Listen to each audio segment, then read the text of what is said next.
প্রতিদিনের কাজ প্রতিদিন করাই লাগবে, কোনো বাহানা দিয়ে লাভ নেই। হ্যালো এভরিওয়ান, আসসালামু আলাইকুম, welcome back to my channel. তো আয়েশা ইসলাম ব্লগস থেকে সবাইকে স্বাগতম জানাচ্ছি। আজকে আপনাদের মাঝে নতুন একটা ভিডিও নিয়ে চলে আসলাম। প্লিজ পুরো ভিডিওটাই দেখবেন না টেনে, আর আপনারা প্লিজ লাইক দিতে ভুলবেন না। আমরা দেখি প্রতিটা কমেন্ট করে চলে যান, কিন্তু লাইকটা দিতে ভুলে যান আপু আর ভাইয়ারা। প্লিজ আপনারা লাইকটা দিয়ে যাবেন আর পুরো ভিডিওটাই দেখবেন। তো সকাল সকাল উঠে তো কাজে লেগে পড়েছি।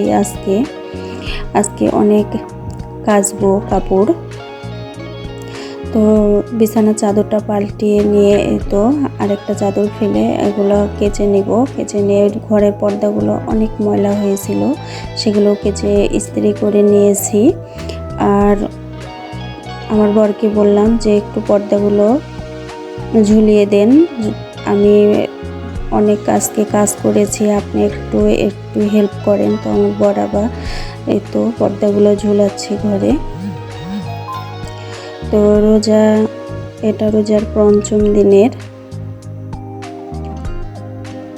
তো রোজা থেকেও কাজ যেহেতু করা লাগবে, রোজা থেকেও অনেক কাজ করা লাগে। মানুষ বলে যে রোজাতে কাজ একটু কম, কিন্তু না, রোজাতে আমার মনে হয় কাজ অনেক বেশি বেড়ে যায়।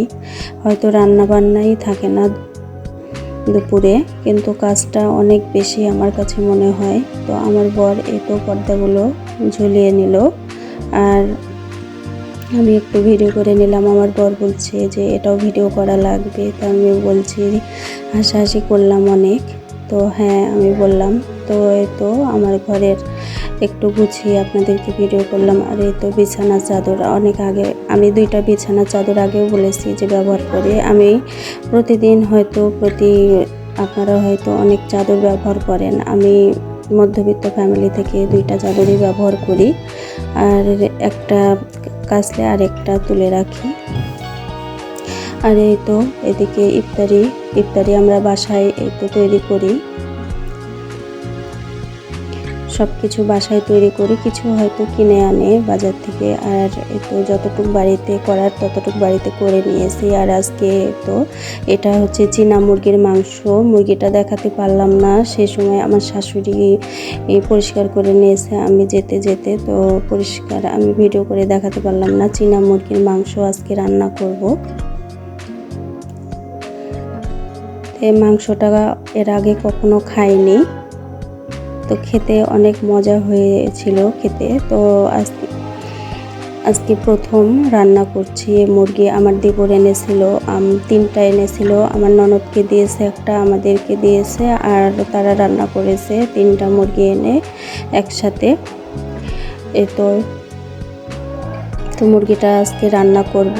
তো আমার সবাই সব ধরনের পছন্দ করে না, তো আমার বর এই মুরগিটা খায়নি। সে পছন্দ কী কারণে খায়নি সেটা বলতে পারবো না, সবাই তো সব ধরনের খাবার খায় না। আর আগেও বলেছি ভিডিওতে যে আমার বর একটু খাওয়া দাওয়া অন্যরকম, সে অনেক বেছে খায়, তার জন্য অন্য কিছু করাই লাগে।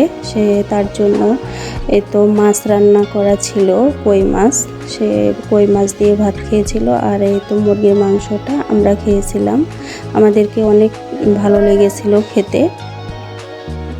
তো আমি আমার শাশুড়ি শ্বশুর মিলে সবাই মিলে এই মাংসটা রান্না করে খেয়েছিলাম। তো এই তো মাংসটা ভালোভাবে কষিয়ে নিয়েছি। আপনারা হয়তো অনেক ভালো রান্না পারেন, এর থেকে আমি আর রান্না ভালো পারি না, যতটুকু পেরেছি আপনাদের মাঝে শেয়ার করছি। তো মশলাগুলো আগে কষিয়ে নিয়েছিলাম, নিয়ে এই তো মাংসগুলো দিয়ে দিলাম মুরগির। মাংসটাকে ভালোভাবে কষিয়ে নিয়ে পরিমাণ মতো ঝোল দিয়ে দেব।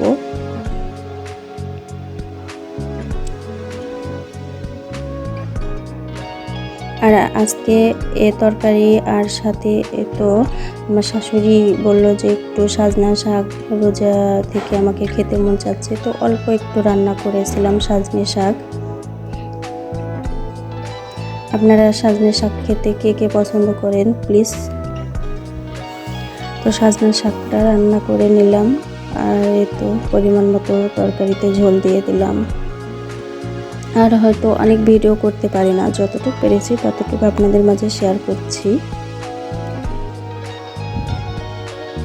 তো তরকারিটা রান্না হয়ে গেলে আমার শাশুড়ি বলছে যে আমার ননদ, পাশের বাড়ির ননদকে একটু দিতে হবে, আর ননদ আর আরেকজন পাশের বাড়ির আমার সম্পর্কে দুপুরের ছেলের বউকে দিতে হবে। তাই সে কারণে তরকারিটা রান্না শেষে আমার শাশুড়ি আবার তাদেরকে জন্য বেড়ে দিচ্ছে যে একটু একটু করে সবাই মিলে, যেহেতু নতুন তরকারি সবাই একটু করে খায়, আগে কখনো খায়নি। তো এই তো আমার মুরগির মাংস রান্না শেষ। এবার আজকে আমার ভিডিও এতটুকুই ছিল। ভালো থাকবেন, সুস্থ থাকবেন। আল্লাহ হাফেজ, আসসালামু আলাইকুম।